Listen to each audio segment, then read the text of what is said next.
तू अपना सबसे बड़ा दुश्मन कैसे बना? ये बात सुनने में अजीब लग सकती है, पर सच यही है कि तू हमेशा किसी बाहर के दुश्मन को ढूंढता रहा, सिस्टम, लोग, किस्मत, सिचुएशन, पर कभी रुककर ये नहीं देखा कि सबसे ज्यादा नुकसान तुझे किसने पहुंचाया? तू खुद। और ये एक दिन में नहीं हुआ, धीरे धीरे हुआ, इतना धीरे कि तुझे पता ही नहीं चला कि कब तू अपनी ही जिंदगी के खिलाफ खड़ा हो गया। सबसे पहले तू शक करना सीख गया। जब भी तेरे दिमाग में कोई नया ख्याल आया, कोई नई सोच या अलग रास्ता, तू तुरंत खुद से कह देता था, नहीं यार, ये मेरे बस का नहीं। तू बिना कोशिश किए हार मान लेता, अपनी क्षमता को परखे बिना ही अपनी सीमाएं खुद तय कर लेता और अपनी ही ताकत का जज बन जाता बिना सबूत के। यहीं से तूने खुद पर पहला वार किया, क्योंकि जो इंसान खुद पर भरोसा छोड़ देता है, उसे हराने के लिए किसी और की जरूरत नहीं पड़ती। फिर तू आराम का आदी हो गया। तू दर्द से नहीं बल्कि बदलाव से भागने लगा। तू कहता रहा अभी ठीक है, बाद में देख लेंगे।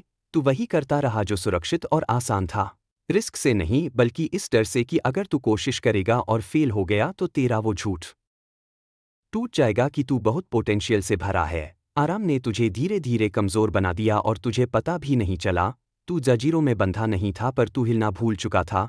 फिर तुलना आई और तू अपनी जिंदगी को दूसरों की जिंदगी से तौलने लगा। किसी और की सफलता तुझे प्रेरणा देने के बजाय तुझे छोटा महसूस कराने लगी, क्योंकि तू सिर्फ रिजल्ट देख रहा था, संघर्ष नहीं। तू किसी के चैप्टर 10 को अपने चैप्टर 2 से तुलना कर रहा था और हर तुलना के बाद थोड़ा और पीछे हट जाता था। तू खुद को कम आंकने लगा, ये भूले बिना कि हर इंसान का रास्ता अलग होता है। तुलना ने तेरा फोकस छीन लिया और तू अपनी ही रेस से बाहर हो गया। फिर तू सोच में फंस गया, इतना कि एक्शन गायब हो गया। तू प्लानिंग को प्रगति समझने लगा। तू भविष्य की हर संभावित असफलता का हिसाब लगा लेता, पर एक छोटा सा कदम नहीं उठाता। तू परफेक्ट मोमेंट का इंतजार करता रहा, जबकि तू जानता था कि परफेक्ट मोमेंट कभी आता ही नहीं। ज्यादा सोचने ने तुझे मानसिक रूप से थका दिया बिना कुछ किए, और तू इसे इंटेलिजेंस समझता रहा, जबकि असल में ये डर का दूसरा नाम था। फिर तू इतना बिजी रहने लगा कि तुझे खुद से बात करने का समय ही नहीं मिला। काम, फोन, लोग, शोर, तू हर चीज के पीछे छिपता गया, क्योंकि अगर तू शांत बैठता तो वो असहज सवाल सुनाई देते जिन्हें तू सालों से टाल रहा था। तू बिजी होकर प्रोडक्टिव नहीं बन रहा था, बल्कि खुद से भाग रहा था, और हर बार जब तू भागता तू अपने ही खिलाफ एक और पॉइंट स्कोर कर देता। फिर तू दोष देना सीख गया। जब चीजें ठीक नहीं हुई तो बाहर वजह ढूंढने लगा। सिचुएशन गलत थी, लोग गलत थे, टाइमिंग खराब थी। तू ये मानने को तैयार नहीं था कि कहीं न कहीं चॉइस तेरी थी, गलत फैसला तेरा था, ना बोलना भी एक फैसला होता है, ये तू भूल चुका था। जिम्मेदारी से भागना आसान लगता है, पर यह आदत तुझे अंदर से खोखला कर देती है, क्योंकि जब तू खुद को जिम्मेदार नहीं मानता तो खुद को बदलने का हक भी खो देता है। तू अपनी आवाज को धीरे धीरे दबाने लगा। जो गलत लगता था उस पर चुप रह गया। जो पसंद नहीं था उसे स्वीकार करता गया, सिर्फ इसलिए क्योंकि बोलना रिस्क लगता था। और एक दिन ऐसा आया जब तुझे खुद नहीं पता रहा कि तू चाहता क्या है, क्योंकि तू हमेशा दूसरों के हिसाब से जीता रहा। तू खुद के लिए खड़ा होना भूल गया।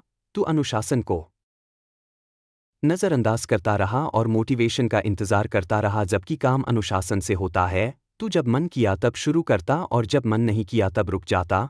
तू एकरूपता को बोरिंग समझने लगा और फिर खुद से पूछने लगा कि प्रगति क्यों नहीं हो रही।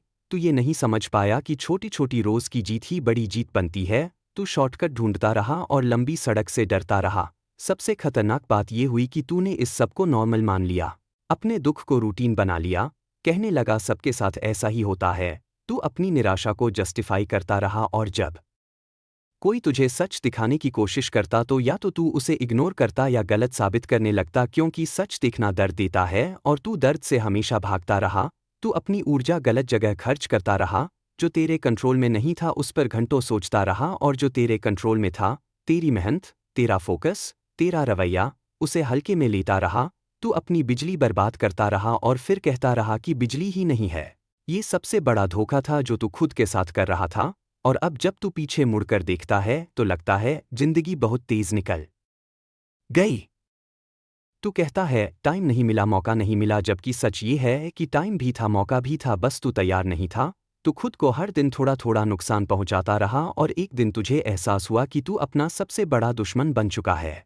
शायद ये सुनना अच्छा न लगे, शायद तू इसे नकार दे, पर जब तक तू ये नहीं मानेगा कि सबसे पहला और सबसे बड़ा नुकसान तुझे तूने खुद पहुंचाया है, तब तक तू आगे नहीं बढ़ पाएगा। क्योंकि ये कहानी यहीं खत्म नहीं होती, ये बस यहीं रुकती है, और आगे क्या होगा ये इस पर निर्भर करता है कि तू खुद को पहचानने की हिम्मत करता है या नहीं।